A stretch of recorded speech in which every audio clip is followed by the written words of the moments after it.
Welcome to testimony part 2. Okay, y'all. So, welcome to part 2 of my testimony. A lot of y'all have been asking for it. I didn't even know so many people will relate to this testimony. I thought y'all was getting ready to judge me, but that is just what happens when you are obedient to what God says. Regardless if you feel like you're going to be judged, if God is tugging on you to do something, you better just go ahead and just do it, because you don't know who God is trying to deliver with your testimony, with situations that you may have gone through that you're not proud of. But God puts us through everything for a reason, so that we can be testimonies to people that can relate to us. So I'm just going to keep going, and I'm going to keep getting into details, and hopefully y'all keep listening, and I hope that I'm really helping somebody with this. All right, so I think the last time I did it, I left off with telling y'all about the sugar daddy and stuff like that, and how I used to just get everything I wanted. It was so easy, y'all. When I say it was so easy, it was just like taking candy from a baby, because anything I wanted, I got. And you couldn't tell me I wasn't blessed, because it was so satisfying to my flesh, like all the material stuff, every bill that I needed paid. It just got paid. It was just one phone call away.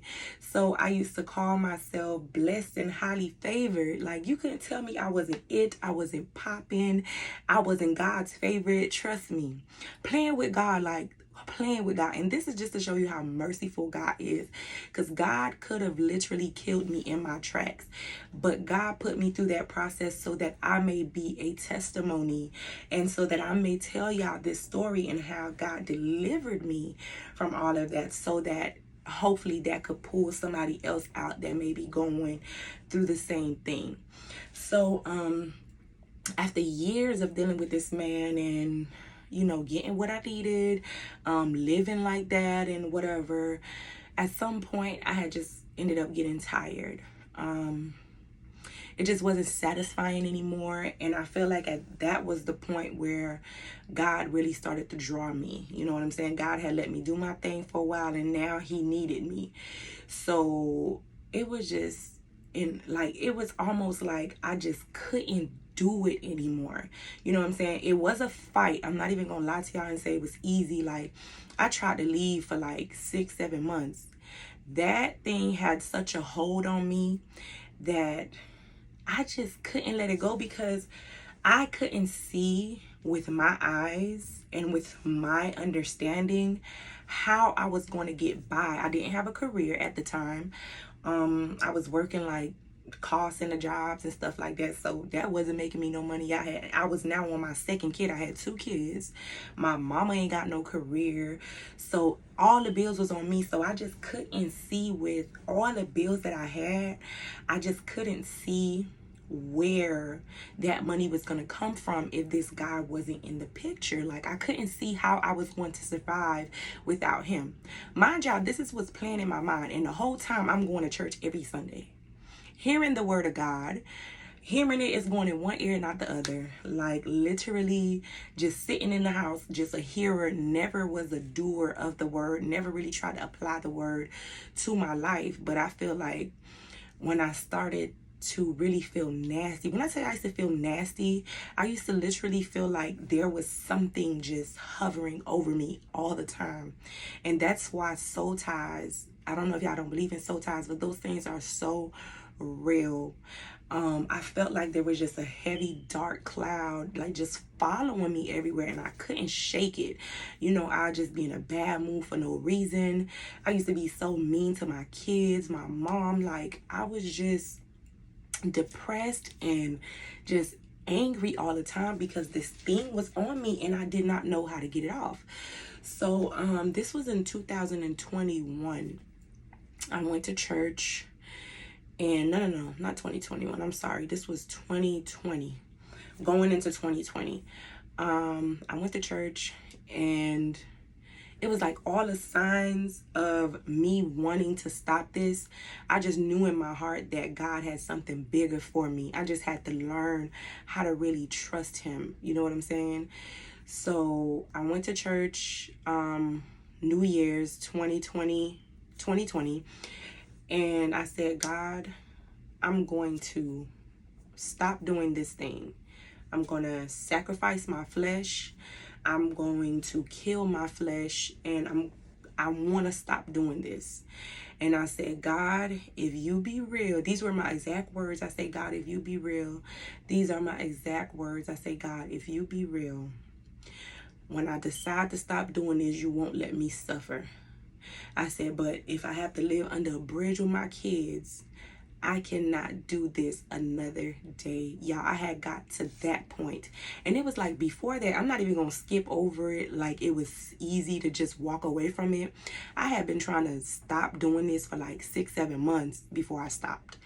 So I used to tell him like, don't call me no more. Don't text me no more. I'm done with this. And he'll be like, oh, okay, whatever. And then, like, I don't know if the devil will just be in his ear. He'll just text me out of nowhere, like, oh, you could get a new car if you want to. Oh, I got $5,000 right here. Like, if you wanted, you could go shopping. Mind you, devil tempted me. It was so tempting. And mind y'all, every single time he had text me something like that, I was going through something to where I just really wanted to just go back and just get that money. But at that point, when I went to church, I said, God, I can't. Like, you said rely on you. You said that to cast my cares on you. So I'm going to leave this here at this church. I'm not going into my new year with this habit. I'm not going into my new year with these spirits on me. I said, God, don't let me suffer. Like, don't let my enemies laugh at me. Do not make me suffer.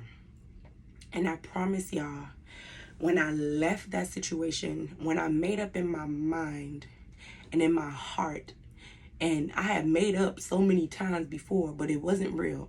But this particular time, it was real. It was from my soul. And I said, God, I'm not doing it no more. Like, I don't care. Don't let me suffer. But if you got to put me through a process and I got to sleep under a bridge with my kids, God, I am not going back to this man. I'm not dealing with this. It's off of me. And I said, I leave it right here. I tell y'all no lie, man. I tell y'all no lie. When I left that situation and I had left it for good, not even a year after doing that, God had given me 2 storefronts. Mind y'all, I had tried to do my hair business before, right? I started my hair business in 2018. But the way I started it, the foundation was all wrong because I had got that money from my sugar daddy to start it. So every little bit of money I put into it, completely lost it. When I decided to leave that thing, and I said, God, I'm done. I don't know how you're going to do it, but do what you got to do. Listen, that stimulus check had to hit, I invested all of that into my hair business. Y'all, I'm taking a risk. Y'all, I ain't had no money in the bank, y'all.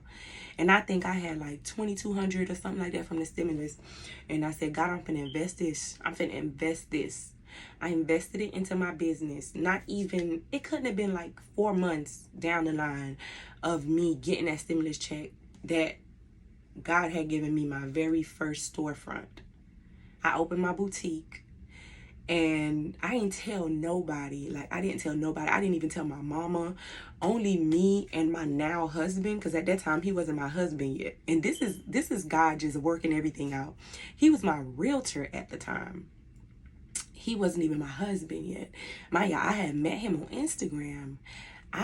My whole plan was to play with this man, but that's gonna be for the next episode. I'm gonna tell y'all about how I met my husband and stuff like that in the next episode. But God had given me my first shop. Not even no suite, y'all. I wasn't in no Miami building.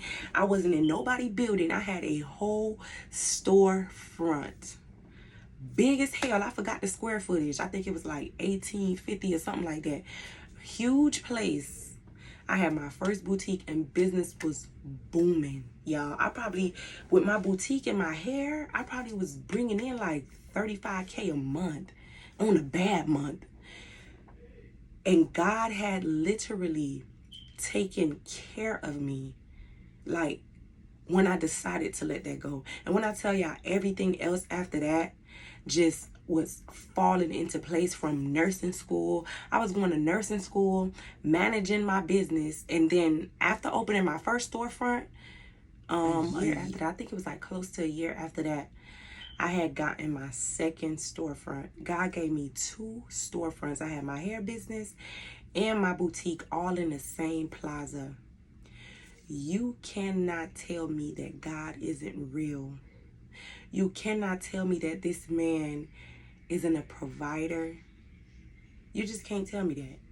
You really just can't. Like, you can't ever convince me that God is not real, that God is not present in your time of need. Like, you can never convince me of that, because I am a living testimony that when you do your part and when you stop doing those things and get rid of those nasty bad habits that you have that you know you're not supposed to be doing, that God will not pour out over your life. If you are willing to sacrifice your flesh and your desires to do what God called you to do, there is nothing in this world that God won't give you, that God will not give you, that he will not do for you. Now, I ain't saying he's finna drop $1 million on your lap, because you got to be processed to get a certain amount of money, okay? Because if he give it to you prematurely, you'll mess it up. But he will always provide for you. He will always provide. Like, there's nothing that you can ask that you will not receive when you fight your flesh daily. All right, now I ain't saying we're gonna be perfect. We're always gonna have our flaws. But if you're willing to have a relationship with God to where you say, God, no matter what happens, I'm not going to deny you. I'm going to repent. I'm going to apologize. I'm going to stop doing those things that I know you don't want me to do. You'll always be blessed, man. And the sky is not even a limit for what he will do for you. This is it for part 2 of my testimony.